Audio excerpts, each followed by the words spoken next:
Ouvrons notre Bible au livre de Esther 4. Esther 4. Pouvoir du jeûne spirituel. Pouvoir du jeûne spirituel. Esther 4, verset 1 à 4. Les Juifs déplorent leur danger. Le roi perse Assuérus et son vice-roi Aman boivent du vin pour célébrer leur accord sur l'extinction de la communauté entière d'un peuple.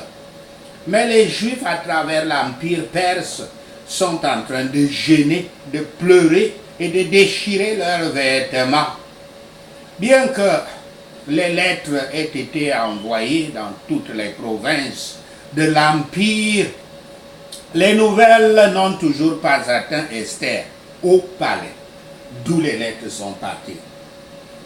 Elle ne le découvre que parce qu'elle entend dire que Mardochée, son oncle, est dehors devant la porte de la ville, bruyamment et publiquement endeuillé. Mardochée avoua donc sa relation avec les Juifs. Les calamités publiques qui oppriment l'Église de Dieu devraient affecter nos cœurs plus que n'importe quelle affliction privée. Et il est particulièrement pénible d'occasionner des souffrances aux autres. Yahweh gardera ceux qui sont exposés au mal par la tendresse de leur conscience. Esther 4, verset 5 à 17. Esther entreprend de plaider pour les Juifs.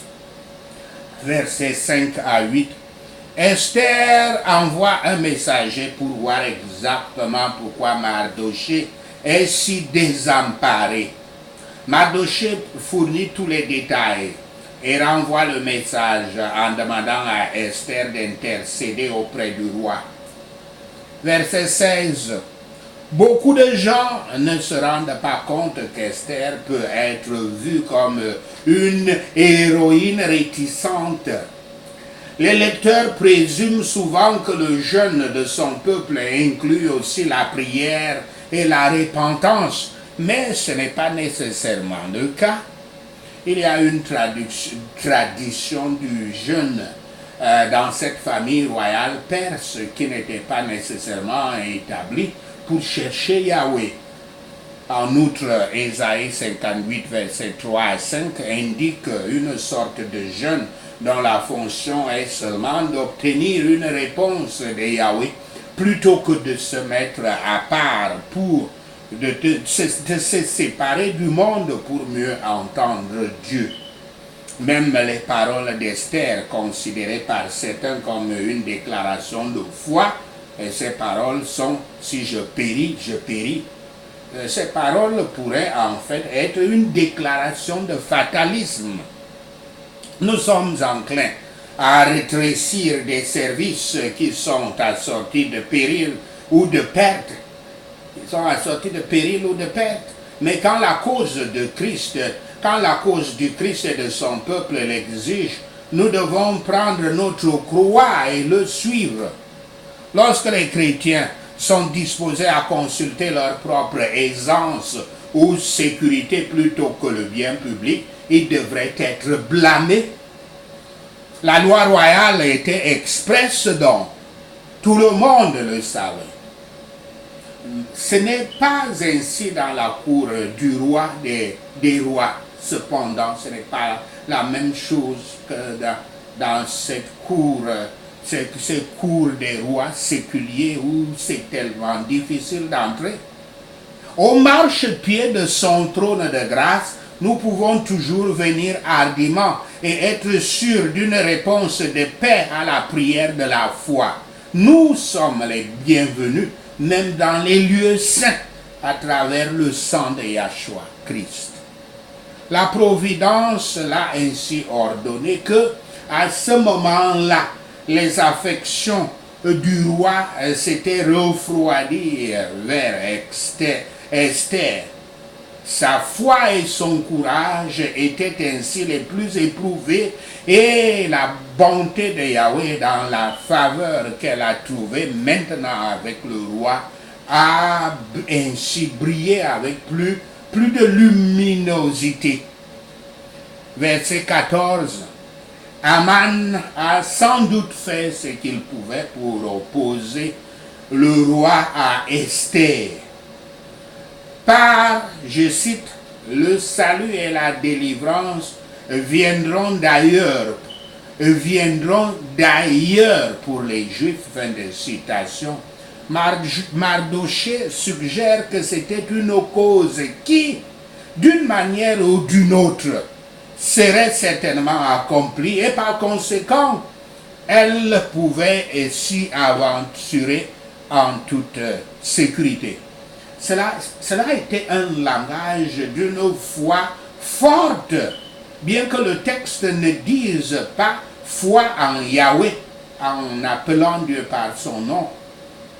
De foi forte, pas à la promesse quand le danger était le plus menaçant, mais contre l'espoir cru à l'espoir, comme les païens. Ils croient en l'espoir pour l'espoir, c'est tout, rien d'autre. C'est lui qui, par des procédés pécheurs, sauvera sa vie et ne fera pas confiance à Yahweh dans le devoir, perdra sa vie dans la voie du péché. La providence divine a tenu compte de cette affaire en faisant d'Esther la reine. Dans l'ancien anglais, nous pouvons dire, bon, ça c'était dans mon texte anglais qui a été traduit, donc nous pouvons dire, donc tu es tenu dans la gratitude de rendre ce service pour Yahweh et son Église. Autrement, tu ne réponds pas à l'objectif de ton élévation. Il y a des sages conseils et desseins dans toutes les providences de Yahweh qui prouveront qu'elles sont toutes destinées au bien de l'Église. Nous devrions chacun considérer pour quelle fin Yahweh nous a mis dans le lieu où nous sommes aujourd'hui et étudier pour répondre à cette fin, apprendre pour répondre à cette fin et nous assurer que nous ne la laissons pas échapper, ayant solennellement recommandé nos âmes et notre cause à Yahweh. Nous pouvons nous aventurer à son service. Tous les dangers sont insignifiants comparés au danger de perdre nos âmes. Mais le pécheur tremblant, je veux dire l'autre pécheur tremblant, c'est ce pécheur obéissant à Yahweh, qui tremblant veut surtout dire repentant. Le pécheur tremblant a souvent peur de se jeter sans réserve sur la liberté gratuite de Yahweh, comme Esther, qui doit venir devant le roi ici. Que le pécheur s'aventure donc, comme le fait Esther, avec une prière et une supplication fervente, et il s'en tirera aussi bien et mieux que aussi bien et mieux que Esther. La cause de Yahweh doit prévaloir. Nous sommes sûrs d'être unis à elle, à cette cause. Permettez-moi de dire un mot sur le jeûne spirituel. Le roi Darius Ier, père de ce roi Assyrus, aussi appelé Xerxès le Grand, Xerxès Ier, avait jeûné pour Daniel en se concentrant toute la nuit sur le Dieu de Daniel, Yahweh. Je cite, le roi se rendit ensuite dans son palais. Il passait la nuit à jeûne et ne fit point venir de concubine auprès de lui. Et il ne put se livrer au sommeil. Fin de citation. Citation de Daniel 6, verset 18. La nuit est le meilleur moment pour rester seul avec Yahweh. Et c'est le meilleur moment que lui, il choisit aussi pour nous parler à travers les rêves. Mais le jeûne est l'occasion que vous vous donnez de vous concentrer sur Yahweh.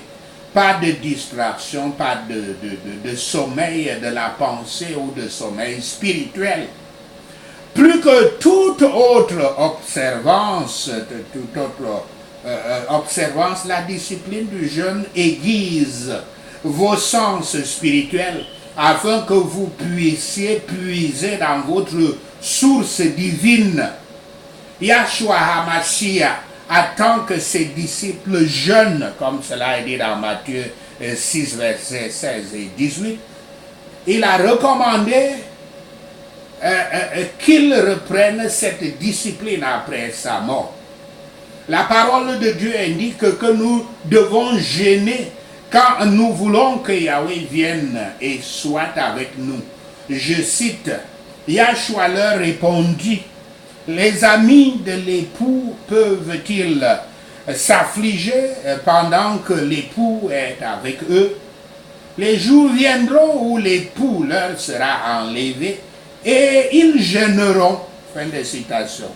La citation est de Matthieu 9, verset 15. D'abord, permettez-moi de dire ce qui n'est pas jeûne spirituel. Le jeûne n'est pas un moyen d'influencer, d'impressionner ou de manipuler Yahweh. Le faire ne lui prouve absolument rien. En fait, il connaît mieux votre cœur que vous-même. Je cite, « Nulle créature n'est cachée devant lui, mais tout est nu et découvert aux yeux de celui à qui nous devons rendre compte. » Fin de citation, citation d'Hébreux 4, verset 13. Par conséquent, un jeûne n'est pas une grève de la faim, conçue pour exercer une pression sur Dieu pour qu'il sorte ce qu'il a retenu jusqu'à maintenant. Le jeûne n'est pas un effort de dernier recours pour atteindre Yahweh. Le jeûne ne montre pas à Yahweh si vous êtes sérieux. Il n'est pas là pour montrer à Yahweh si vous êtes sérieux. Le jeûne spirituel n'est pas un moyen de gagner la faveur de Yahweh en l'obligeant à faire quelque chose pour vous.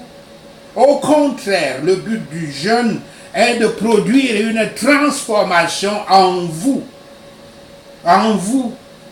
Une attention, une dépendance plus claire et plus focalisée sur Yahweh en vous.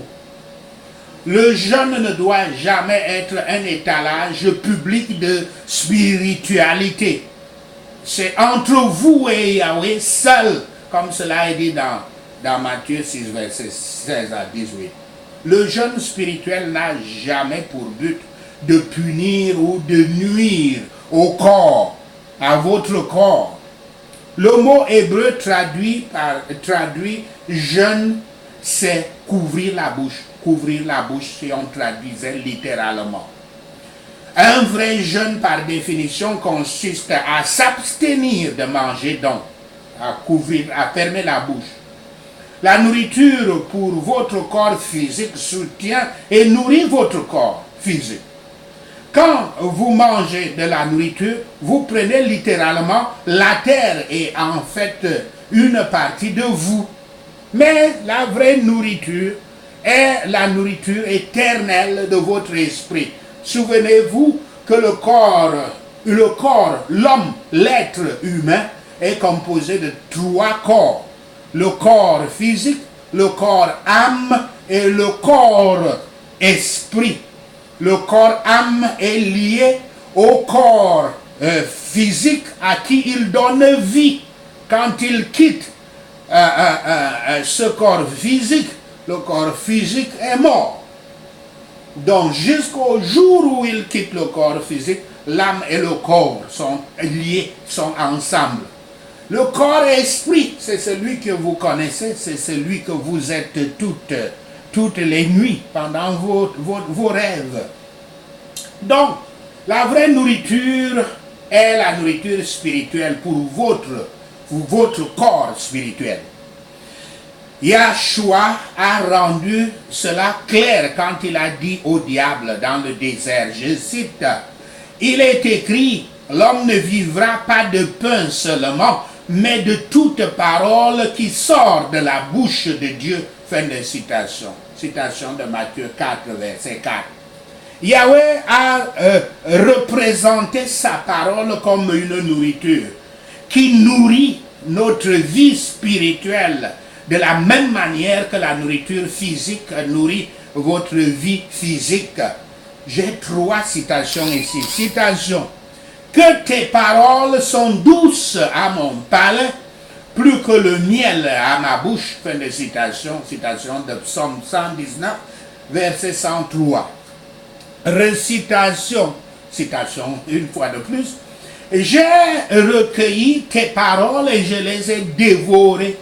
Tes paroles ont fait la joie et l'allégresse de mon cœur, car ton nom est invoqué sur moi, Yahweh, Dieu des armées. Fin de citation.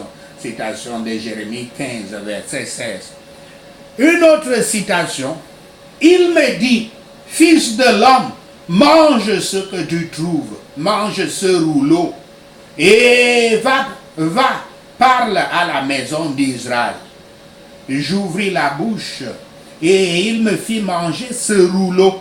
Il me dit, fils de l'homme, nourris ton ventre et remplis tes entrailles de ce rouleau que je te donne.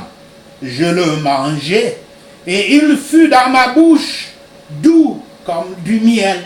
Fin de citation. Citation de Ézéchiel 3, verset 1 à 3.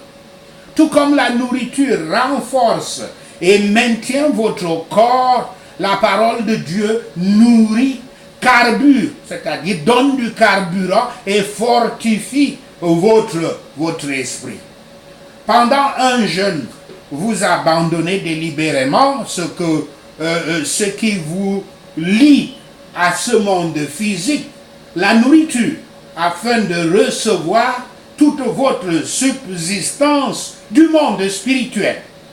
Vous déterminez que pendant une période de temps, vous rejetterez vos envies physiques pour vous concentrer sur vos envies, sur vos envies spirituelles. Vous permettez à votre faim spirituelle de devenir plus forte et plus concentrée. Vous nourrissez votre esprit avec le même enthousiasme avec lequel vous nourrissez votre corps. Vous voulez que la faim spirituelle prenne la priorité sur la faim physique. L'exemple de Josaphat dans 2 Chroniques 20 vous enseigne que Yahweh a une réponse et un plan en place pour chaque situation à laquelle vous faites face, comme cela est dit dans Éphésiens 3, verset 20. Le roi Josaphat fut informé que lui et son royaume étaient entourés d'une armée ennemie plus forte qu'eux et prête à attaquer. Quand le peuple attacha son cœur à Yahweh, s'ouvrant à lui par le jeûne, Yahweh était capable de leur dire exactement quelles actions prendre. Leur obéissance à la voix vivante et tendre de Yahweh libéra sa puissance et sa provision. Comme cela est dit dans 2 Chroniques 20, verset 1 à 30, tout le chapitre. Pouvez-vous faire écho à la déclaration de Josaphat pendant que vous regardez la situation que vous affrontez, qui vous confronte? Êtes-vous en train de dire, je cite, « Je n'ai pas le pouvoir de faire face à cette situation, je ne sais pas quoi faire ». Fin de citation. Suivez ensuite l'exemple de Josaphat et d'Esther. Détournez les yeux des circonstances présentes et fixez-les plutôt sur le souverain du ciel et de la terre. Comment Josaphat avait-il fait cela? Comment avait-il créé une atmosphère dans laquelle Dieu pouvait lui donner sa vision divine et son plan divin pour vaincre l'ennemi? Comment Josaphat avait-il mis tous ses sens spirituels en état d'alerte afin que Yahweh puisse passer à travers lui? Il avait proclamé un jeûne. De même, Esther proclame un jeûne dans ce chapitre. Le jeûne est un moyen d'aiguiser vos sens spirituels afin que Yahweh puisse passer à travers vous. Le jeûne exige de la maîtrise de soi et de la discipline au moment où vous rejetez les désirs naturels de la chair. Pendant le jeûne spirituel, l'attention du croyant est retirée des choses physiques de ce monde et est intensément concentrée sur Yahweh. Autrement dit, le jeûne dirige votre faim vers Yahweh. Il retire l'esprit et le corps des attentions terrestres et vous rapproche de Yahweh. Ainsi, à mesure que vous acquérez une clarté de pensée spirituelle tout en jeûnant, cela vous permet d'entendre Yahweh plus clairement. Le jeûne démontre également un besoin profond de l'aide et de la direction de Yahweh à travers une dépendance complète de lui. Si vous jeûnez pendant un certain temps, remplissez ce temps autant que possible avec une prière d'écoute concentrée et focalisée. Laissez que Yahweh fixe votre jeûne. Ne vous imposez pas un jeûne auquel Yahweh ne vous a pas appelé. Il est susceptible de vous appeler dans des mini-jeûnes au début et vous former pour des jeûnes plus longs. Ne vous positionnez pas pour l'échec en jeûnant par la puissance de votre propre chair. Le Saint-Esprit est votre conseiller, votre avocat. Écoutez-le dans ce domaine du début à la fin. Sachez ceci et le Seigneur Yahweh vous bénira. Amen. Allons-y au point de prière. Voulez-vous que le Père Yahweh vienne et soit avec vous et vous dise sa vision et son plan concernant votre situation? Vous devez aller à la montagne. Je cite là, aller à la montagne. Une expression qui vient toujours dans les Écritures, notamment concernant notre Seigneur Yahshua. Vous devez aller à la montagne à travers le jeûne et les prières. La montagne, c'est aller à la montagne, c'est vous élever spirituellement. Prions ces prières pour la révélation. Une prière intitulée « Connais le secret, connais le secret ». Établissez, pour faire ces prières, établissez un programme de jeûne et de prière sous la direction du Saint-Esprit. Suivez les explications que je vous ai données ci-dessus et priez les prières suivantes chaque jour au moment de vos repas quotidiens, réguliers, selon que vous pouvez, mais surtout avant d'aller vous coucher. Prions. Merci Père Yahweh pour le Saint-Esprit. Au nom de Yahshua le Messie, je prie. Père Yahweh, donne-moi l'esprit de révélation et de sagesse dans la connaissance de toi. Au nom de Yahshua le Messie. Père Yahweh, enlève la cataracte spirituelle de mes yeux. Au nom de Yahshua le Messie. Oh Yahweh, pardonne-moi pour chaque faux motif ou pensée qui ait jamais été formé dans mon cœur depuis le jour de ma naissance, au nom de Yahshua le Messie. Père Céleste, pardonne-moi de tout mensonge que j'ai jamais dit contre toute personne, tout système ou toute organisation, au nom de Yahshua le Messie. Adonai Yahweh, délivre-moi de la servitude et du péché de la paresse spirituelle, au nom de Yahshua le Messie. Père Yahweh, ouvre mon intelligence au nom de Yahshua le Messie. El Shaddai Yahweh, Enseigne-moi des choses profondes et secrètes. Au nom de Yahshua le Messie. Père Yahweh, relève-moi. Révèle-moi, Père Yahweh, révèle-moi tous les secrets de tout problème que j'ai au nom de Yahshua le Messie. Mon Père, mon Dieu, apporte à la lumière tout ce qui est prévu contre moi dans les ténèbres au nom de Yahshua le Messie. Père Yahweh, allume et ranime mes potentiels bénéfiques au nom de Yahshua le Messie. Yahweh Jaré, donne-moi la sagesse divine pour opérer ma vie au nom de Yahshua le Messie. Yahweh Ra, fais de ton Église, l'assemblée des disciples du Christ, une citadelle de sainteté, d'émerveillement, de miracles et de gloire sur la terre au nom de Yahshua le Messie. Yahweh El Elyon, amène les ouvriers de ton choix à ton Église et éloigne tous les agents pervers au nom de Yahshua le Messie. Yahweh Ra, fais que tout voile qui m'empêche d'avoir une vision spirituelle pure soit enlevé